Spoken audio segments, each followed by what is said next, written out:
Salut, c'est Léo, ça dit quoi? Personne se lève un matin en se disant « Tiens, je vais être harceleur aujourd'hui ». C'est pas une vocation.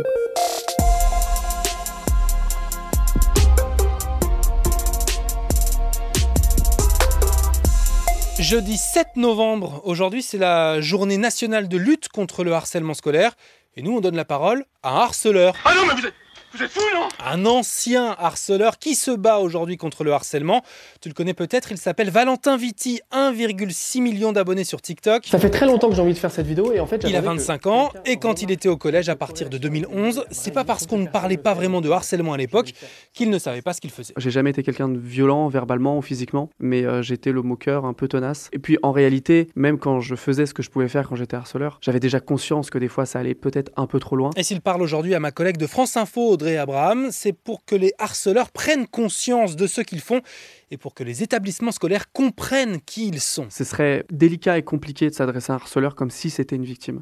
Parce que c'est pas le cas et c'est important de le dire. Il n'est pas victime du harcèlement qu'il fait subir, mais il peut être victime de plein d'autres choses. Donc plutôt d'aller voir un harceleur et lui dire pourquoi tu harcèles, c'est plutôt de lui dire comment ça se passe chez toi. D'après lui, les solutions apportées par les établissements scolaires ne sont pas satisfaisantes. Enfin, actuellement, la solution qu'on trouve pour les harceleurs, c'est de faire un conseil de discipline et des fois de les renvoyer. Donc ils vont finir dans un nouveau collège, un nouveau lycée, une nouvelle primaire ou peu importe. Et puis finalement, le problème est transposé ailleurs.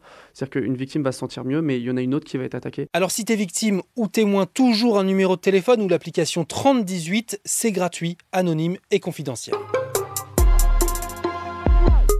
Dans l'actu ce jeudi 7 novembre, cette musique dont on reparlera à la fin de l'épisode. Le réchauffement climatique, c'est un canular. Et on reparlera aussi de Donald Trump avec cette archive qui tombe bien parce qu'on sait désormais avec quasi certitude que l'année 2024 sera la plus chaude jamais enregistrée pour la première fois au-dessus des 1,5 degrés de réchauffement pourtant fixé par la COP21 de Paris sur le climat en 2015. Lundi, ce sera la COP29 en Azerbaïdjan avec pour enjeu de réduire les émissions de gaz à effet de serre. Quand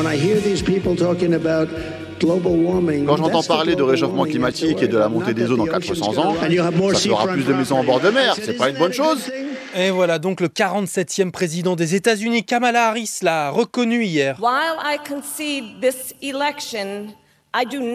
Alors que je concède cette défaite, je ne renonce pas au combat qui a alimenté toute cette campagne.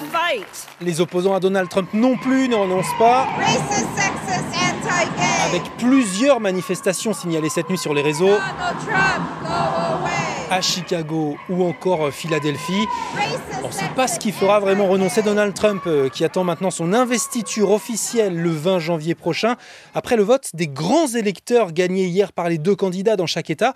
Et ça t'a peut-être posé question. Salut Léo, je m'appelle Timothée, j'ai 17 ans, et sur Donald Trump qui a eu donc 277 grands électeurs pour l'instant, et je me demandais en fait si les 277 électeurs ont voté pour lui, ou ce sont ceux qui vont normalement voter pour lui. Et donc, s'il y a encore moyen que le vote bascule, s'il retourne leur veste au dernier moment, ou s'il a la victoire, malheureusement, de mon avis, assurée. Voilà, merci pour ta réponse. Alors déjà, Timothée, les grands électeurs élus hier voteront en fait le 17 décembre prochain. Et oui, donc avec plus de 270 grands électeurs, Donald Trump est normalement assuré de devenir le 47e président des États-Unis. Il y a une trentaine d'États comme ça qui obligent par la loi leurs grands électeurs à ne pas changer d'avis. Et même si à chaque élection présidentielle américaine, il y a déjà eu au moins un grand électeur qui avait trahi le vote, ça n'a jamais modifié le résultat. Et ce matin, je voulais donc te faire écouter cette musique. Surnommée la chanson la plus mystérieuse d'Internet, quelqu'un vient enfin de trouver qui était derrière.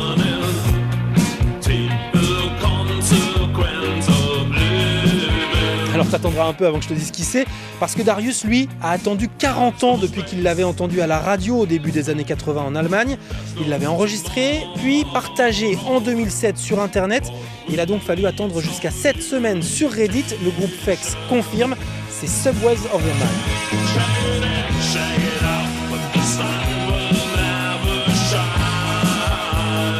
C'était Léo de France Info. Allez, ciao.